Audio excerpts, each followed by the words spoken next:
കുട്ടികളെ, നമ്മൾ ഈസി ആയിട്ട് ടേസ്റ്റി ആയിട്ട് ഒരു സാമ്പാർ റെസിപ്പിയാണ് കേട്ടോ ഇന്ന് നോക്കുന്നത്. അപ്പം നമ്മൾ സാമ്പാർ പരിപ്പ് കുതിരാൻ വേണ്ടി മാറ്റി വെക്കുക. ആ ഒരു സമയത്തേക്ക് നമുക്ക് കഷ്ണങ്ങളെല്ലാം ക്യൂബ്സ് ആയിട്ട് അരിഞ്ഞെടുക്കുക. കുക്കർ അടുപ്പത്ത് വെച്ചിട്ട് ആ പരിപ്പിട്ട് കുറച്ച് വെള്ളം ഒഴിച്ചിട്ട് നന്നായിട്ട് 2 വിസിൽ അടുപ്പിക്കുക കേട്ടോ. 2 വിസിൽ അടുപ്പിച്ച് കഴിയുമ്പോഴത്തേന് നമ്മുടെ പരിപ്പ് സൂപ്പറായിട്ട് വെന്ത് കഴിയും. ആ വെന്ത പരിപ്പിലോട്ട് നമുക്ക് അരിഞ്ഞു വെച്ചേക്കുന്ന ആ പച്ചക്കറി ഷുളൂന്ന് ഇട്ട് കൊടുക്കുക കേട്ടോ. അപ്പോൾ ബ്ലൂന്നൊരു സൗണ്ട് കേൾക്കും. സൂപ്പറാണ് ആ സൗണ്ട്, എനിക്ക് ഭയങ്കര ഇഷ്ടമാണ്. എന്നിട്ട് നന്നായിട്ട് മിക്സ് ചെയ്ത് അടച്ചു വെച്ച് 1 വിസിൽ അടുപ്പിച്ചാൽ മതി. 2 വിസിൽ അടുപ്പിച്ചാൽ പായസമായി പോവും. നേരെ മറിച്ച് അതങ്ങോട്ട് മാറ്റി വെച്ചിട്ട് കുറച്ച് വെള്ളമല്ല എണ്ണ ഒഴിച്ച് കുറച്ച് കടുക് പൊട്ടിച്ച് കുറച്ച് വറ്റൽമുളക് ഇട്ട് കരിയാപ്പില ഇട്ട് നല്ലൊരു സൗണ്ട് കേൾക്കും, ഇളക്കി കൊടുക്കുക. എന്നിട്ട് അതിലേക്ക് 2 ടീസ്പൂൺ മല്ലിപ്പൊടി ഇട്ട് കൊടുക്കണം കേട്ടോ. സാമ്പാറിന് എപ്പോഴും മല്ലിപ്പൊടിയാണ് മുന്നിൽ നിൽക്കേണ്ടത്.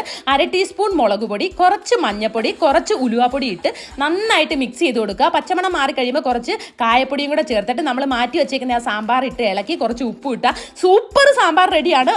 തണുത്ത് കഴിയുമ്പോൾ നല്ല കുറുകിയിരിക്കും കേട്ടോ. ട്രൈ ചെയ്ത് നോക്കണേ.